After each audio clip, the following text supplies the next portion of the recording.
Welcome everybody, James here, and as I stand here in my room right now, it is absolutely sweltering hot.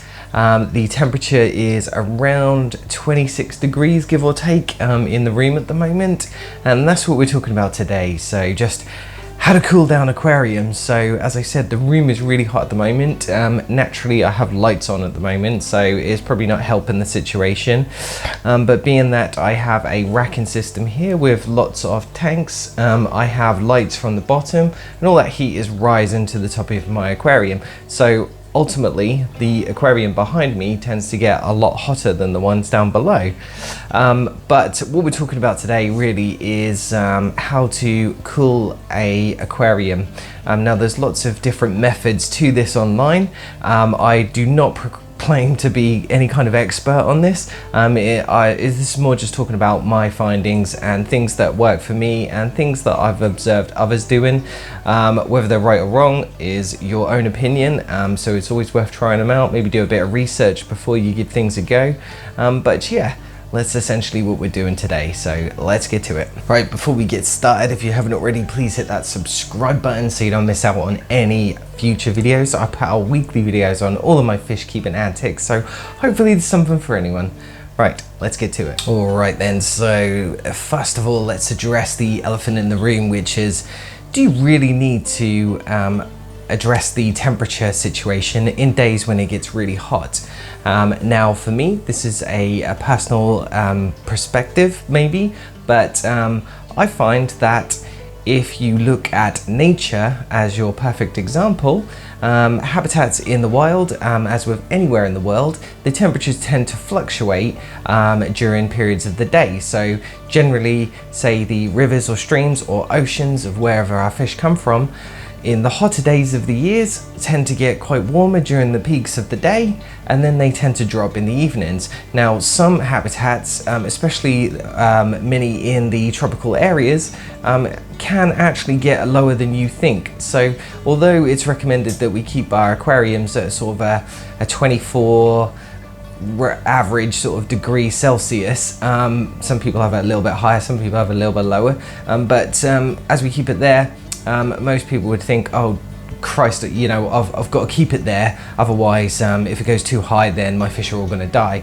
Now fish are sensitive, and it depends on the animals that you're keeping as well as to how this this temperature increase or decrease can affect them, but most of them tend to be quite tolerant to a minor swing in temperature. So as long as it's not swinging too high and low, I find personally it's not really that much of a big deal.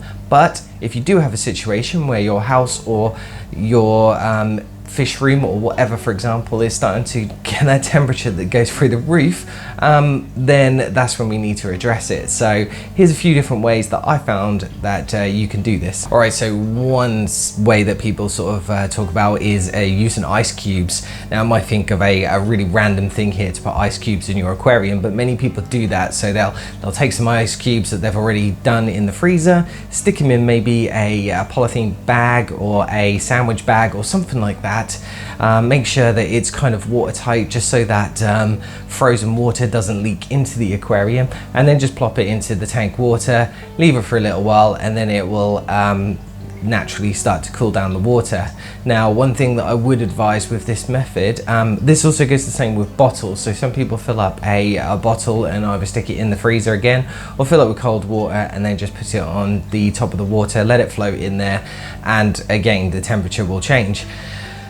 You have to be a little bit careful with this one, in my view, because if you tend to put something really cold in warm water, that, you know, this warm water, then you could have the problem of the temperature swinging too dramatically in a quick succession of time. So it could be within like half an hour, the temperature's gone from where it was, say like a 27 or 28 degrees Celsius, and it's dropped right down to 24, 23 or something. And if that happens too often, then maybe it could be be a reason that fish would find that uncomfortable with that temperature change. And also you're putting like a massive foreign object into the water, so you're obviously going to spook your fish doing it. So in my view, it's a bit of a risky move. You can do it. So I personally have the mindset of you want to slowly decrease that temperature, and the better way that I found to do it is to use a fan of some sorts. Now, some people buy aquarium fans, some people just use a desk fan. I think either way is going to work.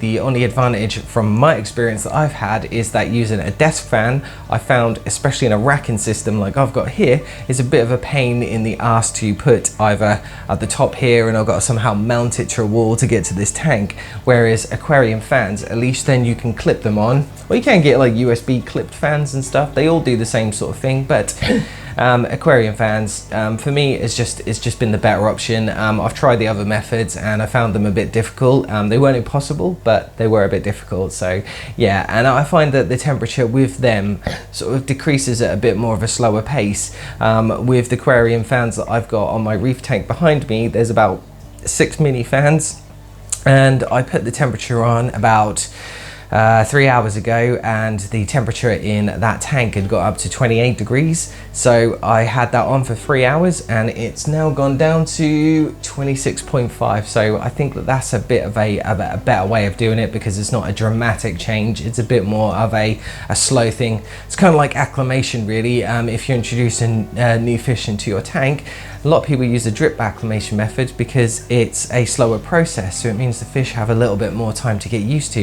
And I think that's the point that you have to make with cooling water down in a tank, is to use that same sort of mindset of making sure that the water is going to cool down the same as, say, when you are acclimating, that sort of same process. So another method that people tend to use is water changes. So if you're sensible and maybe you look ahead at the weather and notice that some of the days are getting a lot higher than others, maybe you could use the time to do your water changes, and that may be a perfect opportunity to help keep that water cooler, because obviously you're using fresh water or something from a tap or your RO water, but it might have been sitting in a cooler area. So you can then introduce that water to the tank and remove some of the warmer water out of the tank. So again, that's a bit of a helpful way of doing it. But I do find that some people tend to just do a water change on the days that it's hot, and if it's hot, say for consistently for a week or so, then do you really want to be doing daily water changes? Number one, it's going to be aggro. Number two, it's going to be stressful on the fish, and number three, it's going to cost you a lot of money in water, regardless of where you're getting it from. So it can be a bit of a pain that way as well. I think it's worth noting as well that there is another really helpful way of keeping the water in your aquarium cool. Obviously this has a couple of benefits, which is making sure that you have good surface agitation in your tanks.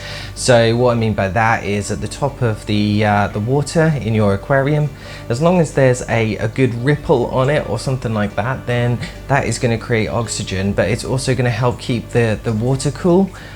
So it works in two ways there. So obviously when water gets hotter, the oxygen, or the amount of oxygen in the water is not as high, so that's another good reason to keep the temperature at sort of a lower sort of state. But having that surface agitation will also help. So if you do notice your fish are struggling, especially if they are swimming close to the top, then you know maybe there is something wrong with the temperature in your tank. So keeping an eye on that, and having good surface agitation is also a really helpful way of sort of combating a couple of issues there. So yeah, I think another thing that might be worth bearing in mind is if you notice that the temperature in the room that you have your tanks in is always getting really hot, especially in say the cooler days of the year, then it might be worth sort of thinking about a different area to move your tank to. This could be the same as if the aquarium is somewhere where it's near a window and there's a lot of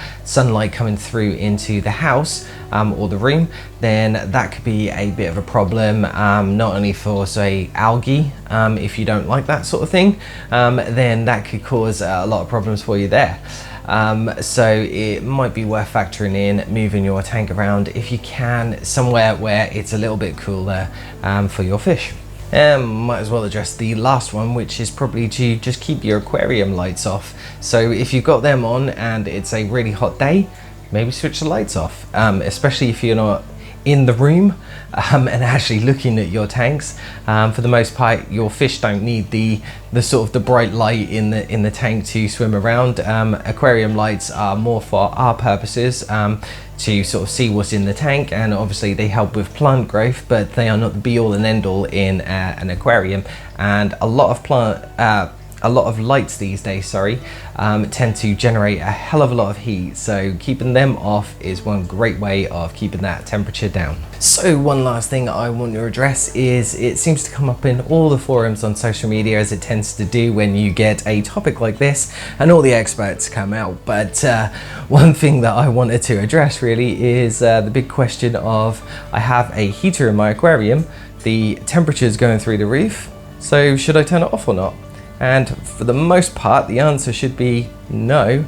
Your heater has a thermostat, and once it reaches a certain temperature that you have it set at in your tank, then in theory that heat is not going to come on unless it's severely malfunctioned or you don't actually have the thermostat option on your heater. But generally most heaters do anyway, so it's something that you don't need to worry about. I don't know why people have it in their heads that you need to turn it off. If you're really looking into it, maybe the logic of, if you keep it off in the morning, then it's not really going to increase to the temperature that it maybe need to be set at. So you've got a little bit of a head start, being that the temperature's lower, so it will take a lot longer to get to a hotter temperature that your room might get into. But I just think that there's not enough in that really. And yeah, don't worry about turning your heaters off. They have thermostats for the most part, so it's just a waste of time doing. So you're better off focusing on how to cool it down, as opposed to worrying about what the heat is doing in your aquarium. I think that's all I've got to say on the matter really. One final thought really is, make sure that you are using your fish maybe as the guide to what works for you when you're cooling your aquarium. If you notice that you put in lots of cold stuff in and they die, then maybe that's an indicator that something's happening too soon. So it's best to sort of just be a bit mindful of that, and just check and just try it out, but on maybe a smaller scale. If you use an ice or something like that, just see how well it does. But I find gradual would be the better answer. As is often suggested with people in the hobby, stability is better than, you know, trying to chase numbers and things like that. So it works with heating and temperature as well. So just take it slow. Don't worry too much about it. I think most fish can handle the temperature, as long as it's not going through the roof, like I said. If it's just minor, sort of couple of degrees here and there, then you tend to be fine anyway. So it's not worth getting all worked up and upset about. But that's just my personal opinion. If you think that you know better or anything else, let me know in the comments below, because I'm sure everybody's got their own view on this. Alright, so that's all I've got to say really. If you haven't already, please hit that subscribe button, hit the like button. Again, let me know what your thoughts are in the comments below. If you want to support the channel, all the links to my Patreon and my merch store are in the links below as well. If you got this far, then I'd love to know in the comments if you made it. So make sure you put in the comments section, clownfish are cool. So yeah, let me know, and until next time, you stay safe.